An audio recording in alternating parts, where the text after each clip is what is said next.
Hello, everybody. Welcome to another episode of Two Bi Guys. I'm always excited for every episode, but I'm especially excited to see my friend again. He was here last season. He's back again and he wrote a book. He is the founder of the support site Not Defining, a space for anyone struggling with their sexuality, gender, or identity. He is an ICF certified integrative coach and LGBTQ plus mentor. He uses he or they pronouns, so I'm using he, but he also uses they.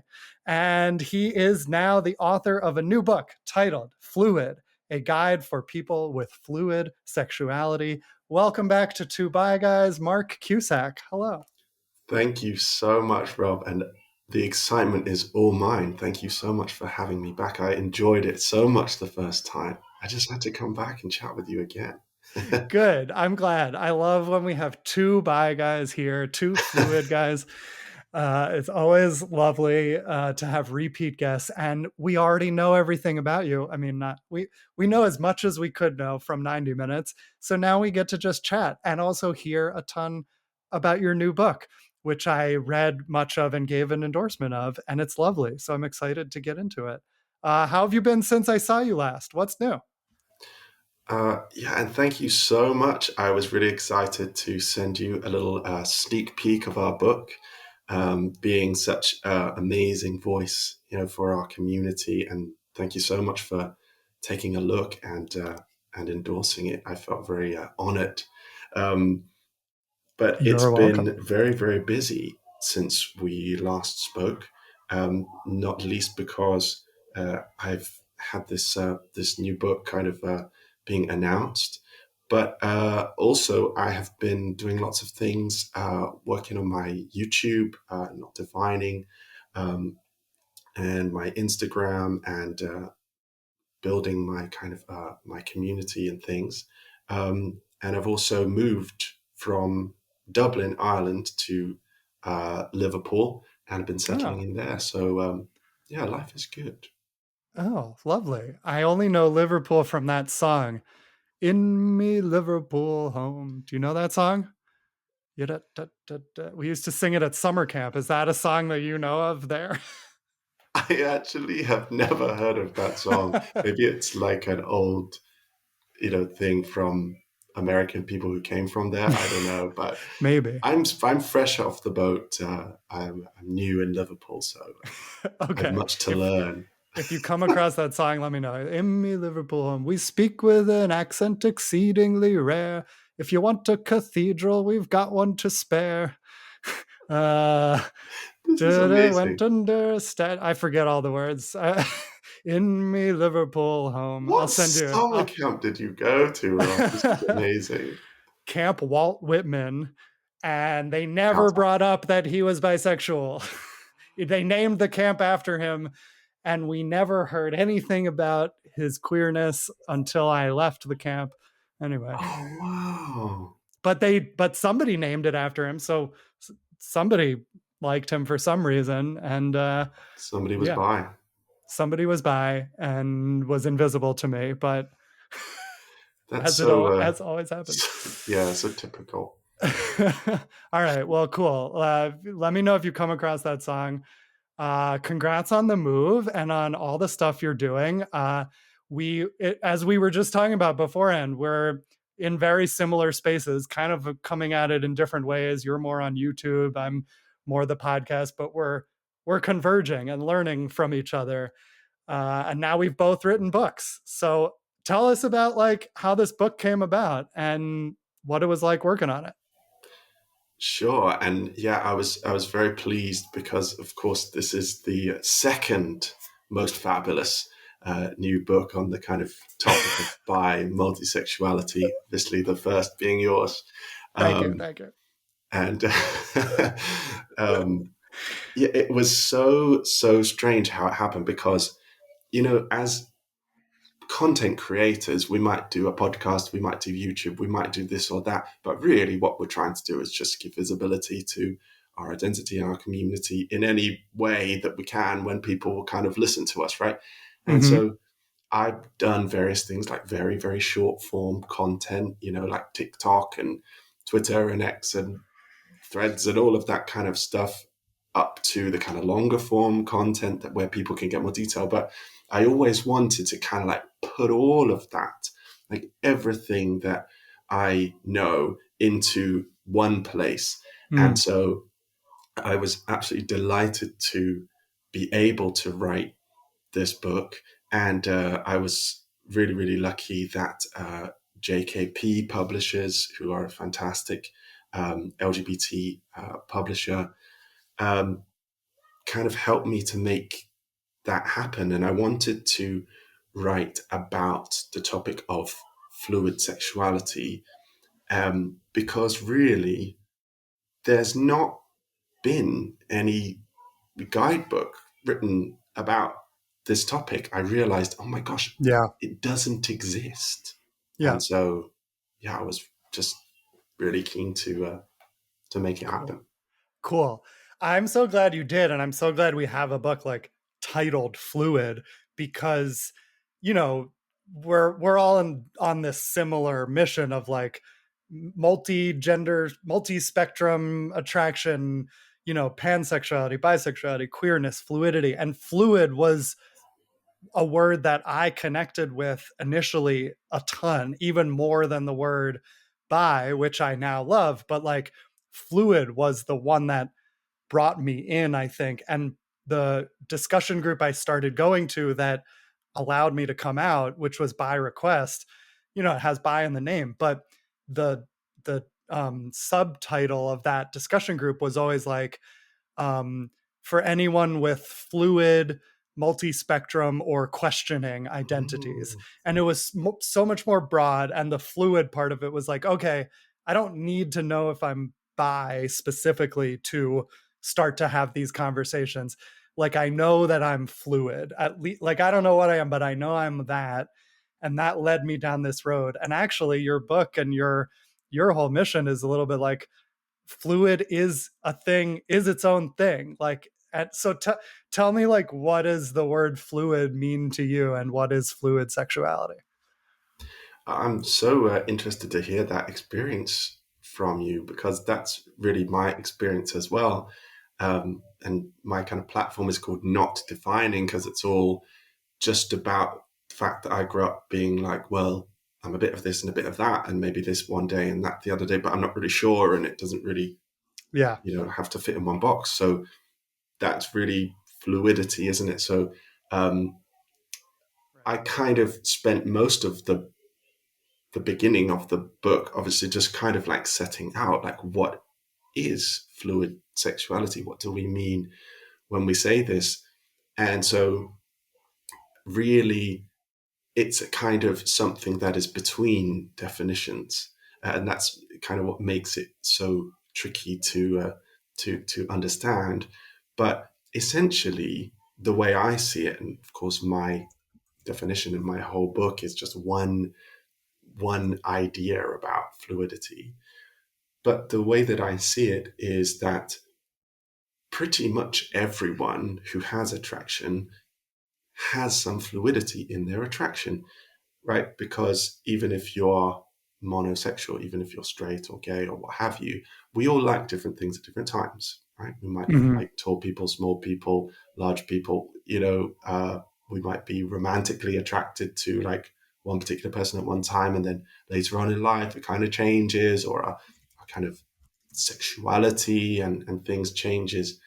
So we all actually are fluid in our attraction, full stop.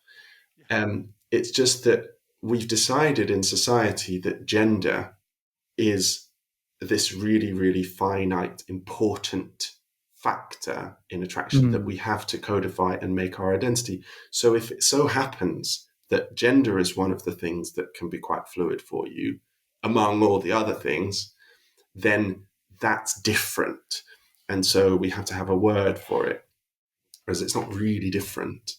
And so fluidity for me is really, I think, any significant change that you feel is important to you in terms of I want to communicate that in your attraction. So that might be, okay, I'm attracted to different genders and it changes or shifts or evolves. but it might also be types of people, but it just really means any type of significant change or shift in your attractions. That's it. Yeah. Cool.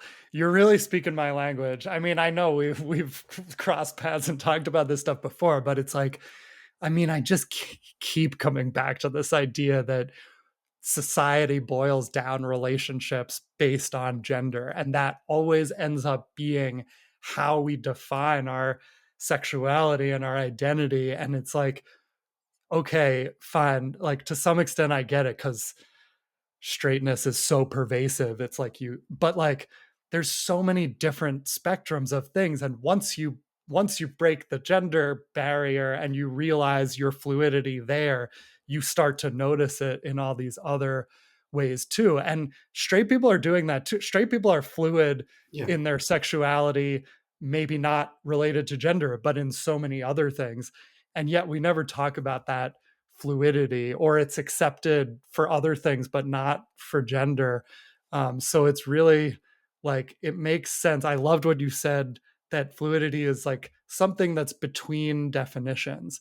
And when you really think about it, to me, everything is between definitions. Like a word or a label or any definition is an attempt to group something so that we as humans can process it and understand it and categorize. But actually, the truth of the universe is that all of those definitions are fake things we're creating to understand the world.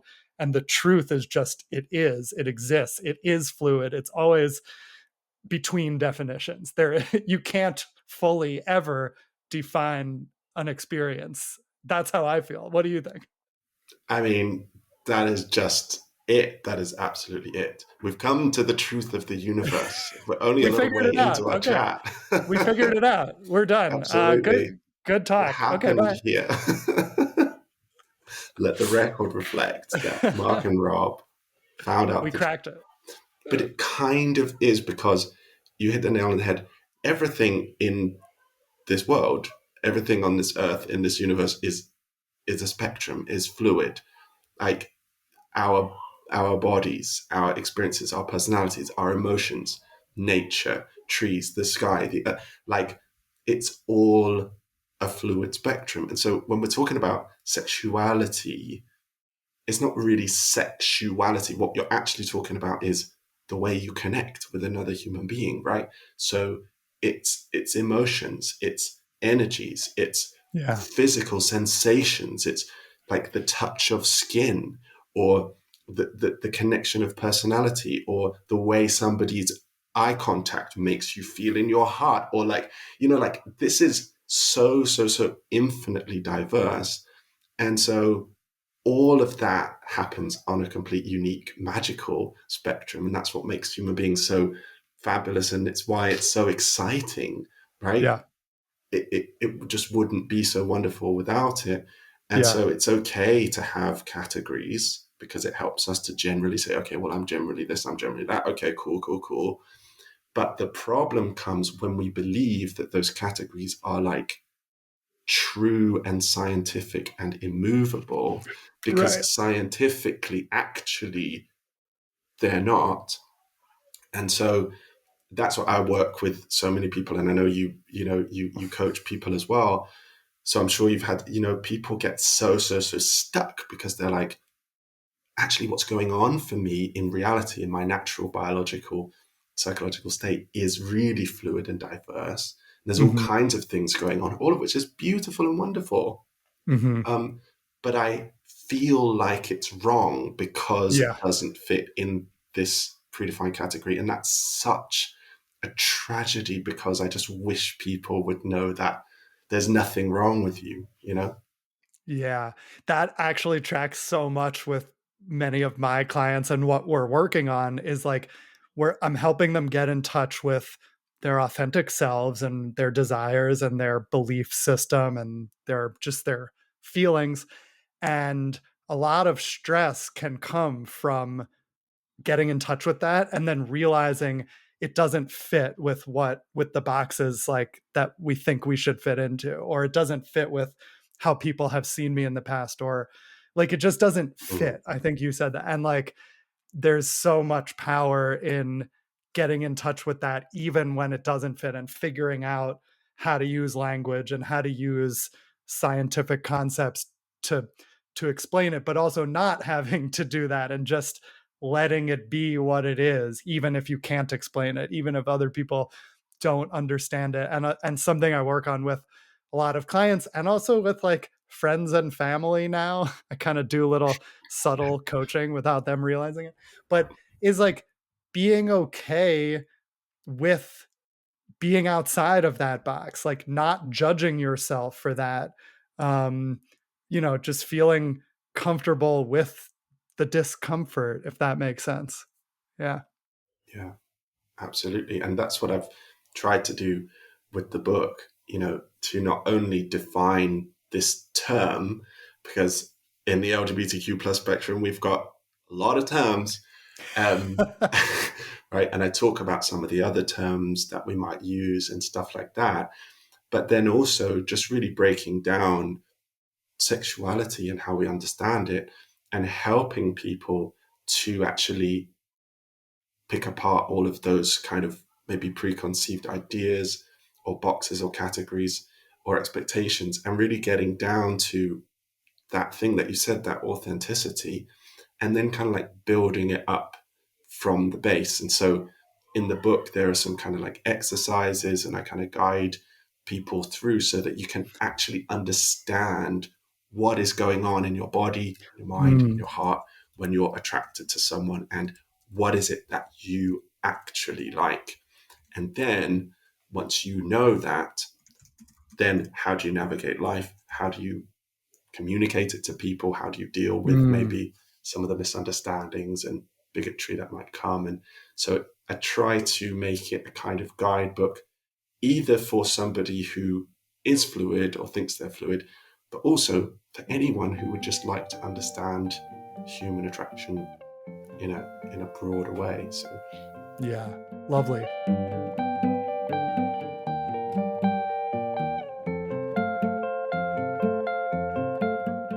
Maybe in a few minutes, I'll ask you about some of those exercises because that might be helpful for people. But before we get there, like you kind of mentioned this, but I want to ask you more directly, like if gender is not, and gender is important and it's a big part of this book, and obviously we'll you can talk about that too.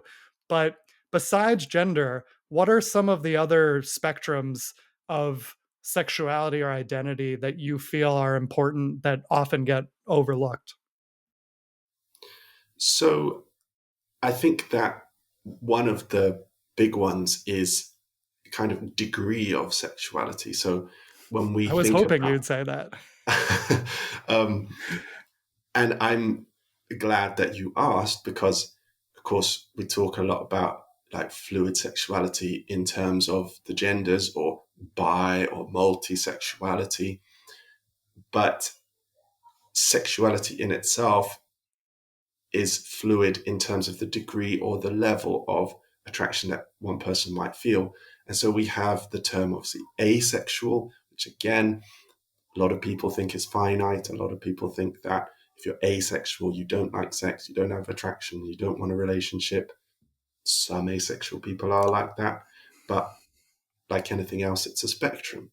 And we have all these ideas about how we should have a particular level of attraction, we should want sex, or we should want romantic relationships in a particular way, um, that society ordains. And of course, that's just really, really fluid and really, really diverse depending on who you meet. So I I would say that I am very much fluid in my asexuality or my allosexuality, the kind of opposite, Mhm, because there have been times in my life when I've really, really not experienced sexual attraction, like mhm. almost at all. And then there have been times when I really have, and it kind of fluctuates. So that's another Yeah. type, I guess. Yeah, cool. I love that phrase you used, degree of sexuality, where you started, because like I do think that is so important and such a big part of this conversation. And we talked about asexuality last time. We got more into it, but it is funny how like that spectrum is often labeled the asexual spectrum, where asexual is the end point of, it's the extreme end of that. And so a lot of people hear that and they go, well, I'm not asexual, but actually like that maybe prevents you from finding your place on that spectrum and noticing how that shifts over time. And so, yeah, like maybe most of us aren't asexual, but let's talk about our degree of sexuality, right? Like that's a Oh my nice gosh. like way to think about it, an invitation to for people to explore that even if they're not at the extreme end. And most people aren't at the extreme end of any spectrum. Exactly. Most people are not at the extreme end Yeah. of any Yeah. spectrum, but we've been Yeah. led to think that we Most are. of us are between definitions. Yes. I love that. I also think for me the one that I think people don't talk about enough is you mentioned it, like the energy and the dynamic and the power dynamics, and like playing with those kinds of energies and dominance, submission, not just in terms of sex but in terms of like personality, stronger personalities versus like more I don't want to. I'm not sure what the other side of that spectrum is. It's not weakness. It's something else. Going with the Softer, flow. So yeah, gentler. Yeah. gentler. Yeah. Me. Um, me too. Yeah, Yeah. absolutely. And like, this is why, sexuality is so fascinating. It's absolutely amazing. And everyone has these like wonderful specificities and like different things that they like. And yet we just say, okay, what's your sexuality? Okay, I'm straight. Right. Okay, I'm Right. gay. Okay, Right. I'm bi. What does that tell you? Like, you Yeah. and me identify as bi, but well, we probably know because you and me talk about We're it a pretty different. lot, right? We're super different, and that's Yeah. fabulous. Like, that's so Yeah. cool and that's so interesting. We don't need to always like, say everything about our sex lives and everything. Well, I do online, but um, Yeah. Me too. What do you yeah, mean? We do always have to share everything we do. Every sex live act on I stage. have goes into directly into social media. I But guess I should most do only. Should I be doing OnlyFans if this is how I feel? Me. Okay, no. Go on. most people aren't like us, Rob. Believe it or not. What Um, do you? How do you mean? yeah. We're not normal. But that's the thing. It just like leaves out, and I think straight people get away with this. Straight people get away with a lot, but this is the thing. It's like, oh, I'm straight.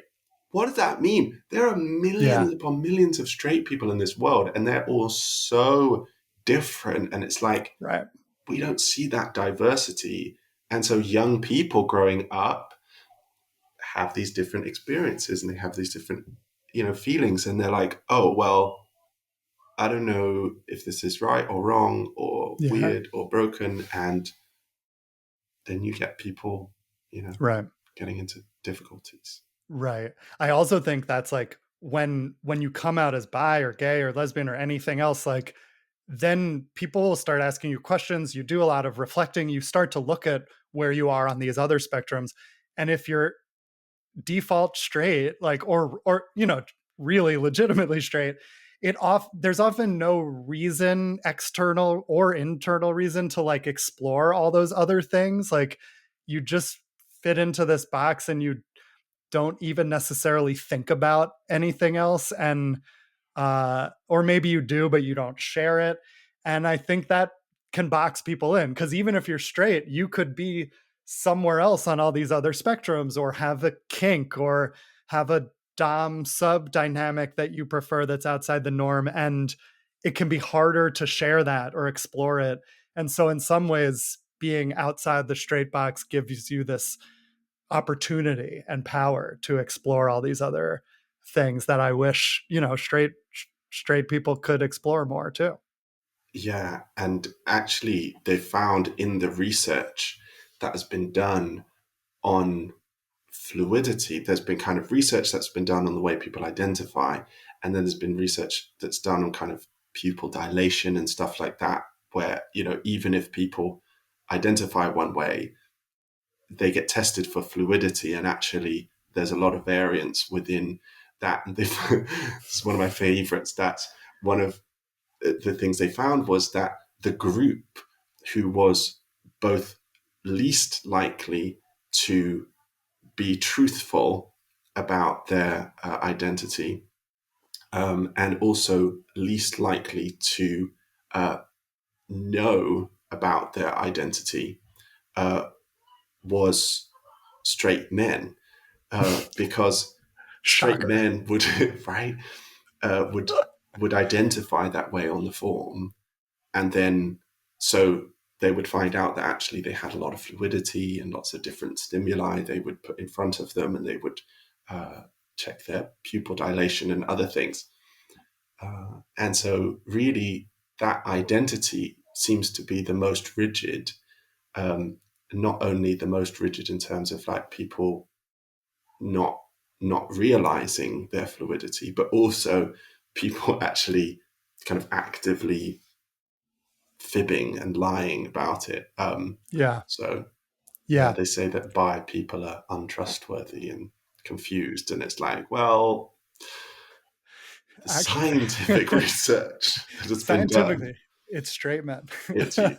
Yeah, And on that, actually, I noticed you posting a little about this recently, but in a for straight men, it feels like not only are they boxed in terms of sexuality, but in terms of masculinity also and their gender. Can you like it's in your book too, the gender spectrum and fluidity yeah, there. But I guess specifically for to straight men, like what do you think on that topic of being exploring their masculinity? yeah. I think it's a really important kind of topic to talk about, particularly at the moment with stuff that's going on in in society. But I think we kind of assume that we've got to be one way. So if we're born with a particular body, a particular set of genitals, like that means that we have to be a particular way and we have to be attracted to a particular gender. But it's never actually explained. And so if you kind of find that you naturally fit inside all of those conventions, then yay for you. But there are so many people who don't. And it's never ever explained. So what I wanted to do with this book was to actually not only talk about fluid sexuality, but to actually open up gender and sexuality and break them down and say, this is actually what we're talking about when we say straight, right? What is that, Mm-hmm. right? What is happening to you in your body, in your mind, in your heart when you identify as man and you identify as hetero, and then you see a woman, like what is that? And there are so many different things going on. There's the actual physical sensation of two bodies, right, which can feel nice. And certain parts of our bodies have a lot of nerve endings, for example. So the right, so those Which part? Okay. Rob, I'm British, I'm polite, and Finger. Fingers. Okay. Go on. certain parts. Okay. The heart, Rob. Yeah, yeah, yeah, Um, yeah. That's what I was thinking. Yeah. yeah, and so those parts of the body are going to feel nice when they come into contact. But Hmm. there's so much else that's happening because, as we know, people aren't actually just attracted to a physical body. Gender is not just a physical trait, it's a whole identity, it's an energy. And so then the way that you identify, so for example, I identify as masculine and identify as a man, so the way that my body feels against the body of somebody else who might feel different, then I feel good because certain bodily traits that I have are making that person feel good, and they're kind of creating that polarity. But then as well, the energy. So if I have Yeah. a masculine energy, well, what is that? What is masculine? Well, it means different things to different people, but it might be, for example, somebody who is powerful and dominant and assertive and what have you. Okay, so if you meet somebody then who's maybe more gentle and soft and shy, whatever, then those traits are going to feel good because of that polarity, and you feel good, like I've got something to give, right? So like I've got something to give this person and they've got something to give which complements me. So it's all about polarity in physical and kind of emotional traits. And so that doesn't really get explained to people. And so they don't really understand that, okay, I can have a physical body that might be strong, muscular, and powerful Hmm. physically, Hmm. but I might also have gentle traits and I Yeah. can still be attractive to someone because attraction is infinite. So these kind of boys and men who feel like they're kind of like stuck in this body and stuck in this expression because they feel like the two have to go together. Well, no one's explaining to them why it's not, so no wonder nobody understands. So I try to kind of like break all of that down and kind of explain it a bit so people can work out where they are on all the different Yeah. spectrums. Cool. Yeah, I love that.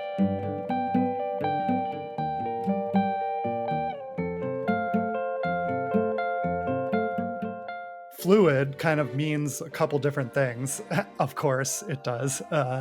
Even the definition of fluid resists definition, but it means the space between these definitions and the spectrumness. But you also mentioned at the beginning it means that things can change over time, and I think that's often something that gets forgotten in our heteronormative culture too. Is that Mm. we don't, you can know how you feel now, but who knows what will be later and what was in the past. Like you have a chapter called Can Sexuality Change? Tell us, what do you think of that, and like why is that a fluidity and changiness, why is that important? I think it's really important because, of course, we're told in society that it can't. Like most people that you speak to, you ask, can your sexuality change? So I'd be like, well, no, you've got one true sexuality, and maybe it takes you a little while to work it out, but then it's set for life. Even if you're bi, it's kind of this is it. Whereas the truth is, if we look at the research that's been done, and I go through a load of the research that's been done, that's very, very clear, Mm. quite striking, actually, a lot of it. Um, and we look also at the natural world. We look at animals. We look at our closest cousins in like the ape species and stuff like that. We see that fluidity exists. And so it's really important that people are aware of that, because you have people who maybe they are in a relationship, or maybe they want a relationship with one person, and they go, well, if my sexuality shifts or may shift in the future, then how on earth can I have a relationship? No one's going to love me. How am I going to do this? I'm untrustworthy. Yeah. Um, and so it's really important for people to understand that it is natural, so that they can be confident and find connections that work Yeah. for them. So yeah, it's Yeah. really important. There's one more thing that is really, really tough, which is that some people are quite fluid. Like every day, they might have changing kind of attractions and stuff, like me. Um, but then other people might have like one major kind of shift, like in their life, and so it might happen in their 40s, 50s, 60s, 70s, and they might have a family, they might have a relationship, and Mm. like that can absolutely just destroy somebody because they think, well, my life is over, and they can't understand it. Yeah. Nobody understands it. No one's there to talk to them. And so it's really important that we send the message that, you know what, this is okay. It's natural, and you Yeah. can come to understand it. That's really interesting. I almost haven't thought of it like that before because I think for me, similar to you, is like I notice changes all the time, maybe not daily, but sometimes. And certainly over the past 10 years, like lots of little changes and lots of new exploration and losing interest in other things and swinging back and forth on the bi cycle in terms of gender too. But I, and like a lot of those shifts for me feel like pretty gradual, not huge. Like it's moving a little bit on the swinging a little, but I'm not going from one side to the other in an instant. And yet that is possible. And something can do that. And it might only happen once in someone's life. Like, I don't see that too often, but maybe that's because if that happens to someone, it's difficult and they're not necessarily going to talk about it or share it so openly the way you and I share these little moves that happen all the time. So I'm glad you brought that up. That's really interesting. Do you work with any, I mean, I don't want you to share any details, but like, do you work with anyone or have you met people where that's the case, where it's like this one big shift that suddenly they have to deal with? Yeah, absolutely. And that's kind of how I discovered the reality of that, because obviously Hmm. I'm a bit like you. It's been fluid consistently. But I have worked with people who have experienced these things, and it can be absolutely so challenging. The great thing is that I have actually got 8 wonderful fluid people of real different kinds who have all kind of written little sections in the book. So they have shared their experience. And so one of them is a wonderful person called Mike, who actually shared his story of having this kind of major life shift. And he talks about how difficult it was for him.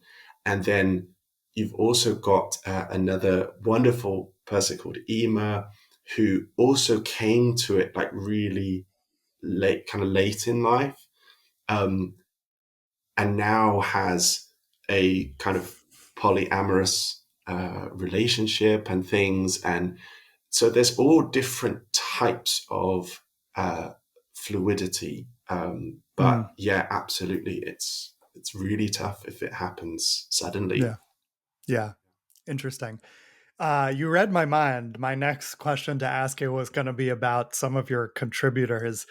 And so you mentioned some of them there. That's cool that some of what you're talking about came from their experiences.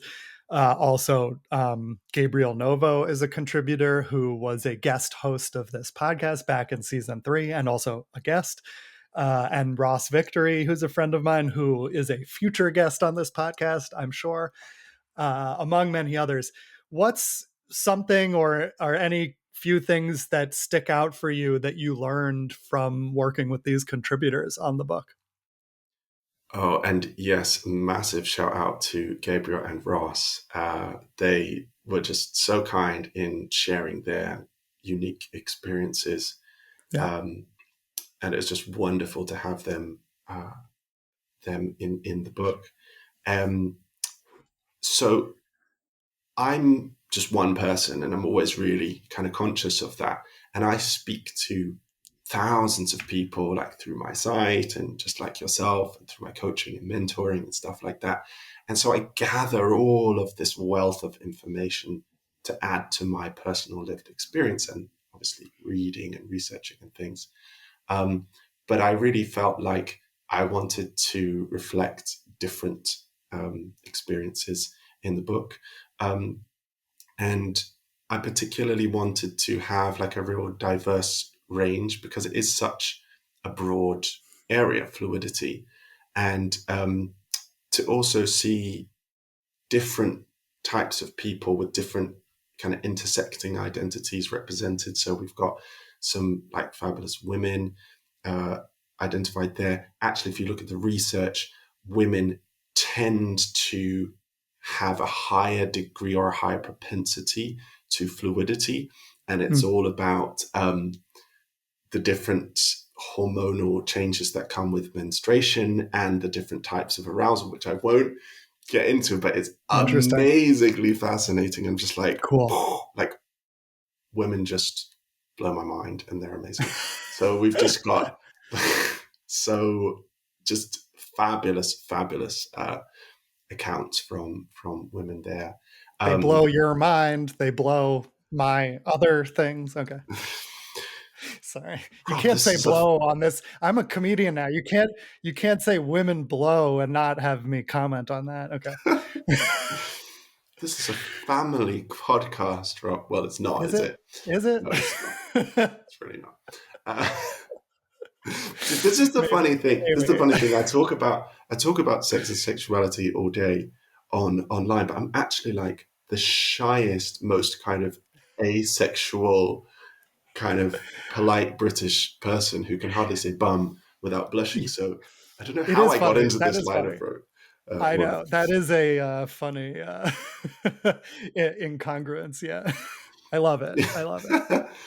But there we go. But that's the thing. We are forced, aren't we, in a way, because we're born with these kind of different identities and things. So we have to talk about it. And it's like, well, I would love to be in a world where we didn't have to um, talk about it, all the time and write books and stuff. But I guess keeps me out of trouble doing all this.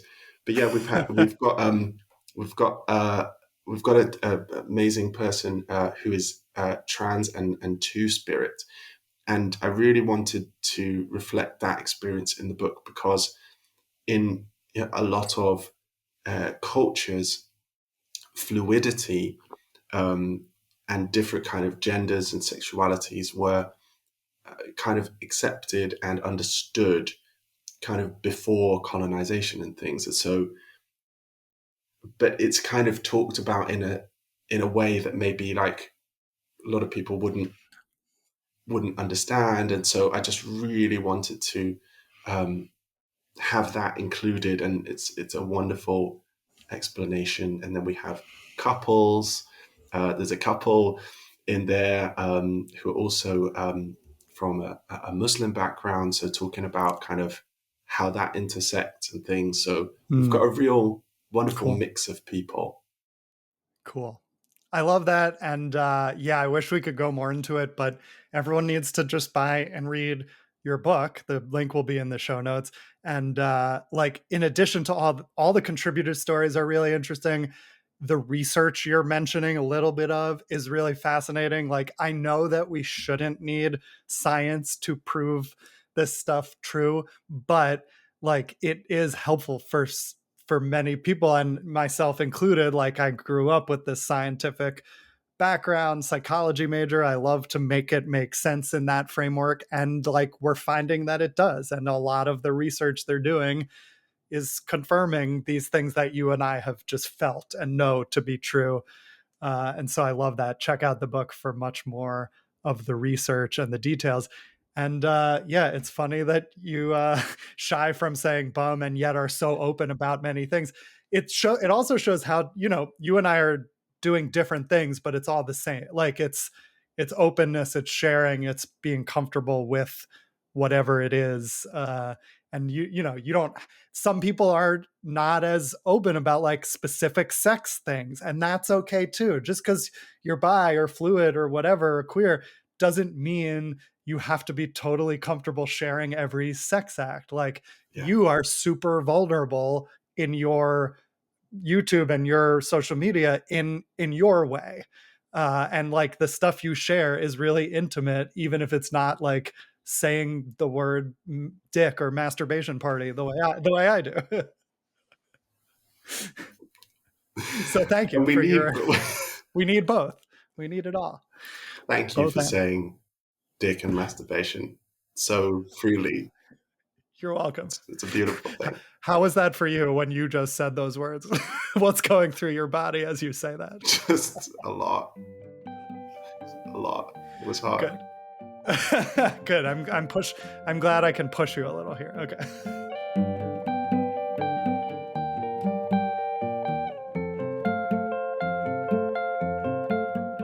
What I really think would be helpful for people I want to get into is like what you mentioned, sort of these exercises to understand your own attractions and what you really like and how to navigate that once the awareness is created. So I don't know if you want to take us through an exercise or just kind of in general tell us, like, how do you approach this? How do you suggest clients or readers approach this? Yeah, absolutely.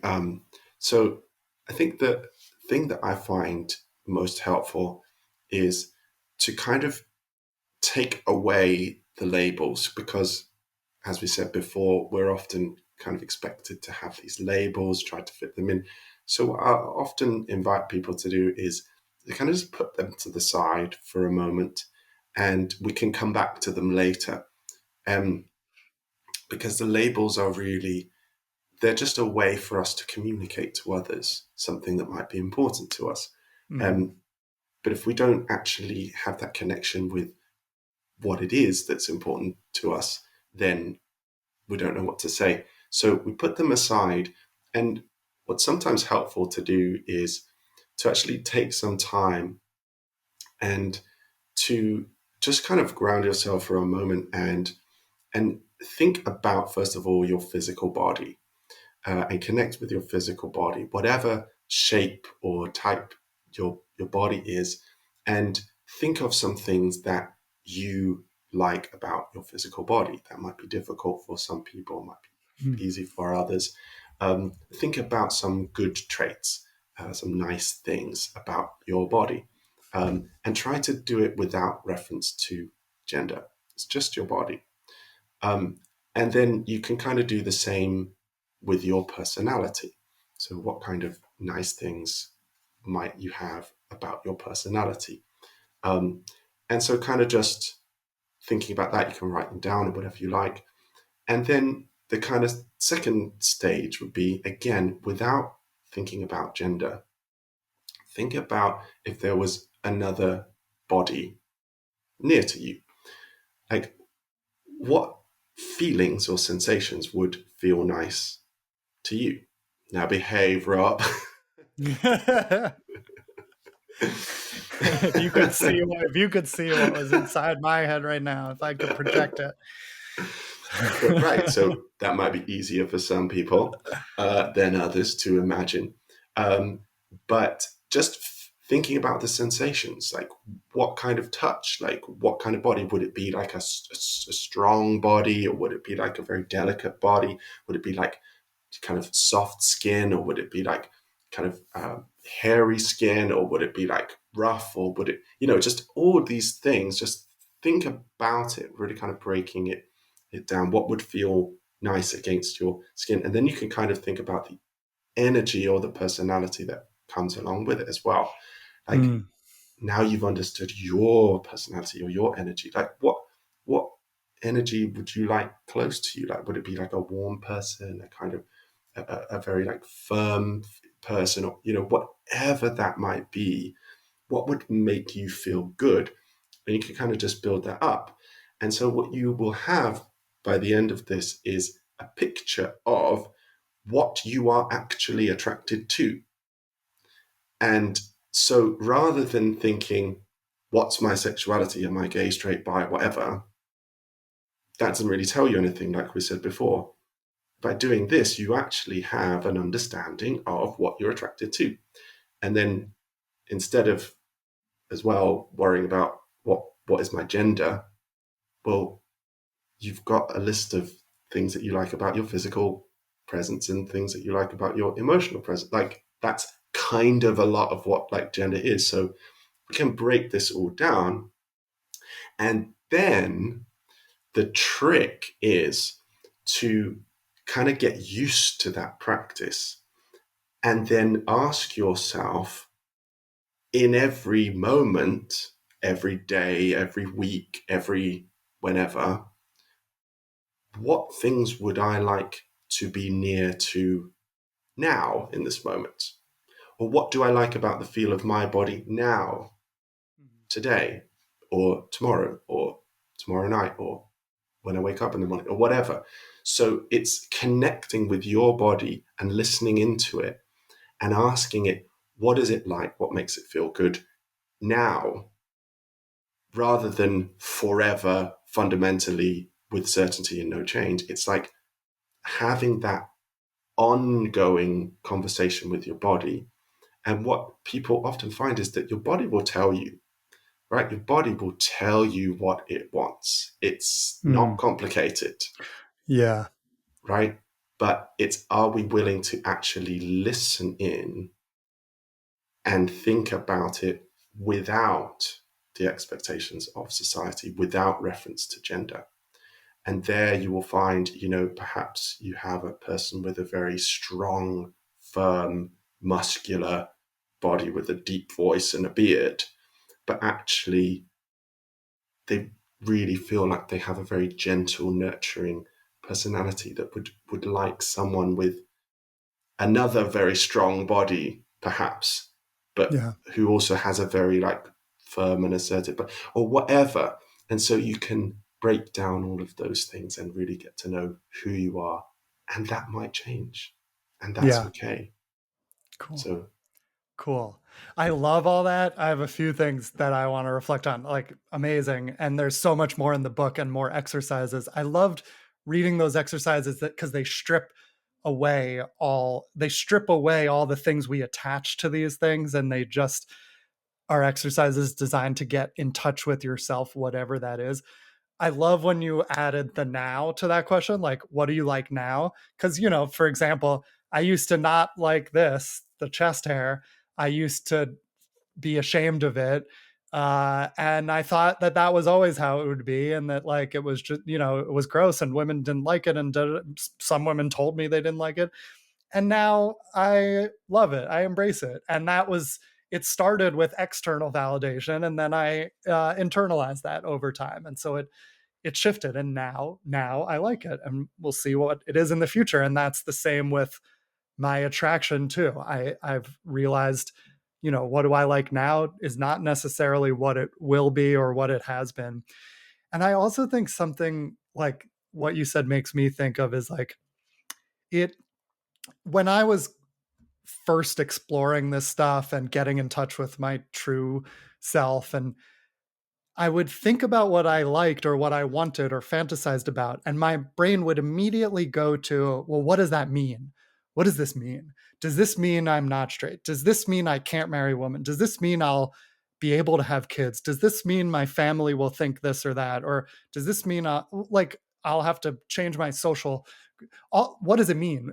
And I like what you're talking about is like, I'm curious for your opinion, but my reflection is almost like, don't worry about what it means right now. Like, what it means will present itself over time.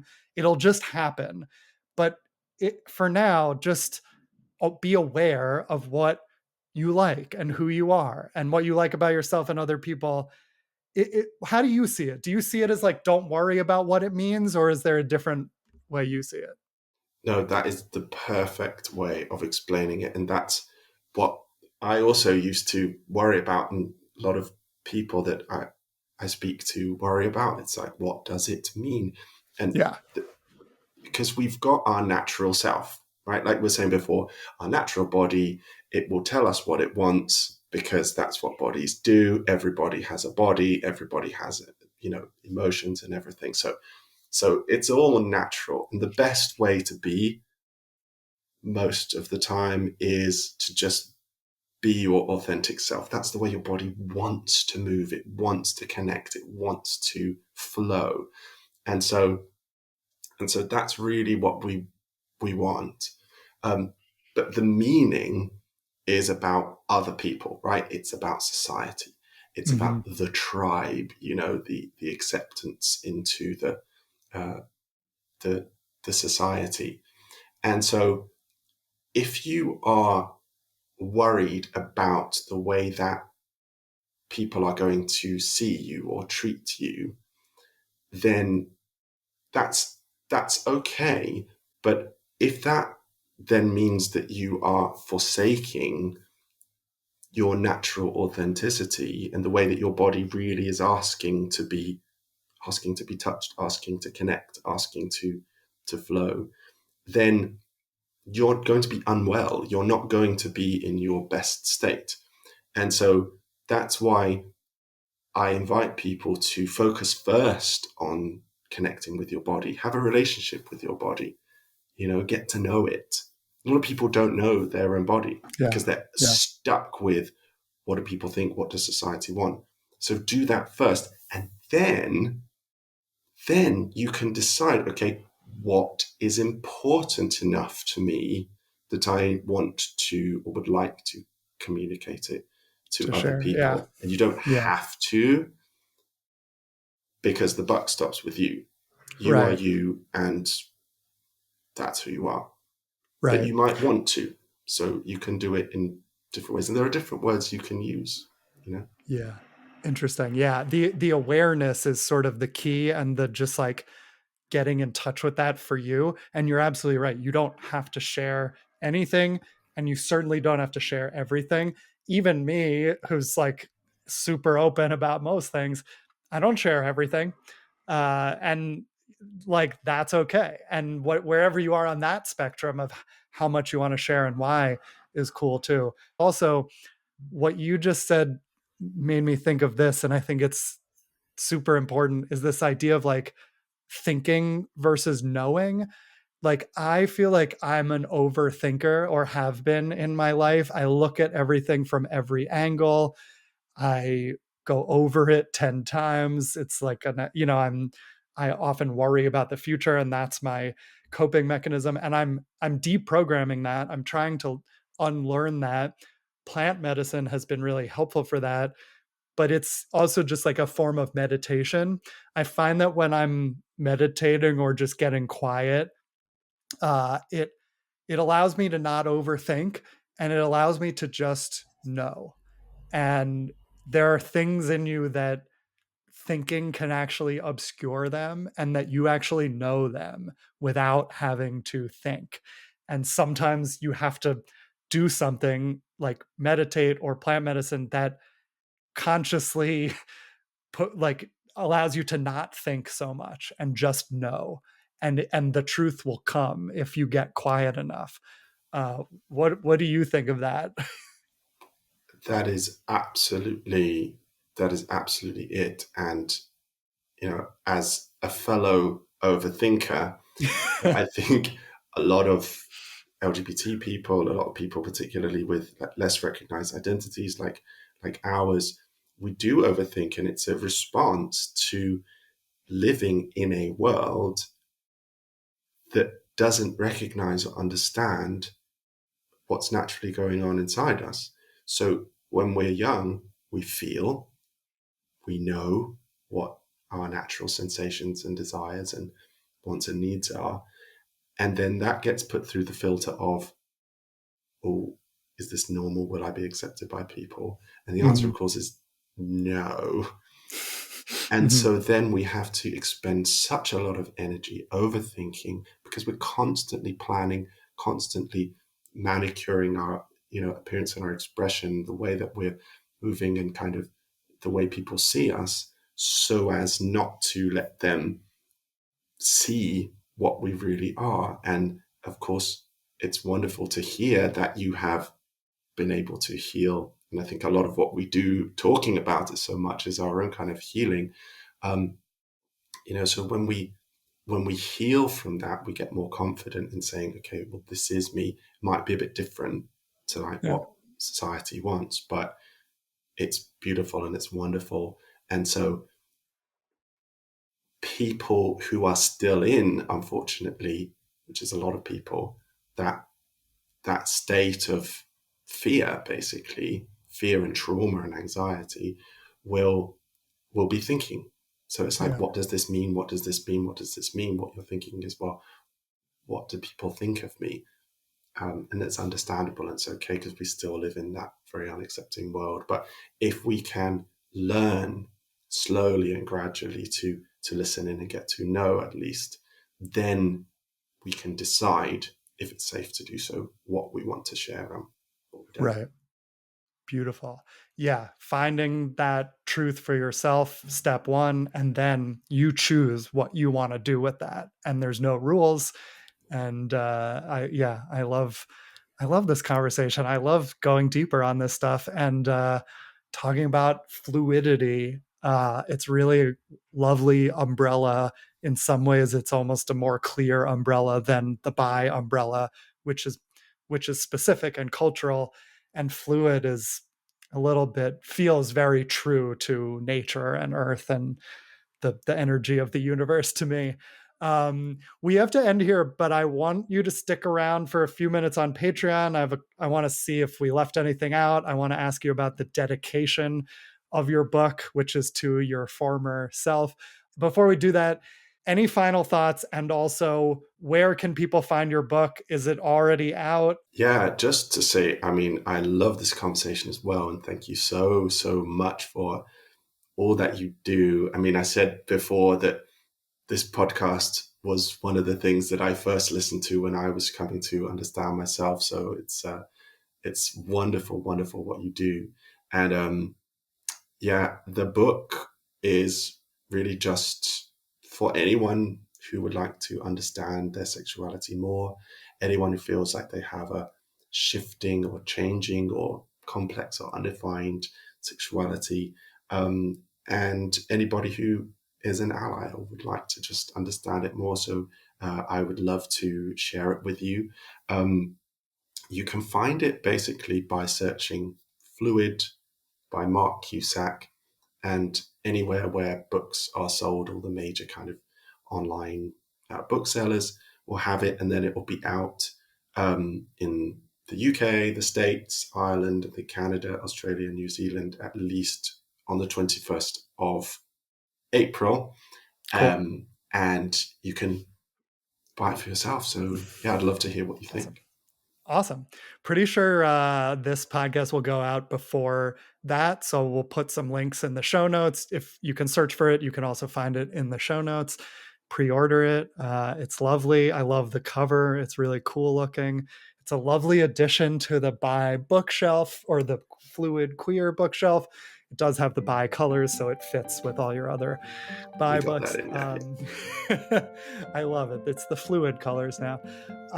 Cool. Well, stick around for a minute, Mark. If you want to hear more with Mark, a little bit more, come visit us on patreon.com/Robert Brooks Cohen.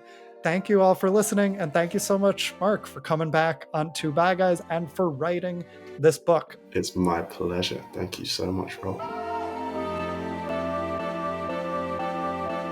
Two Bi Guys by One Bi Guy is produced and edited by me, Robert Brooks Cohen, and it was created by me and Alex Boyd. Our new logo art is by Caitlin Weinman. Our music is by Ross Mincer. To help support this podcast, visit patreon.com/Robert Brooks Cohen. You'll get full video episodes, early access, and bonus content. Visit robertbrookscohen.com to learn more about my coaching, my book, and my stand-up comedy. And thanks for listening to Two Bi Guys by One Bi Guy.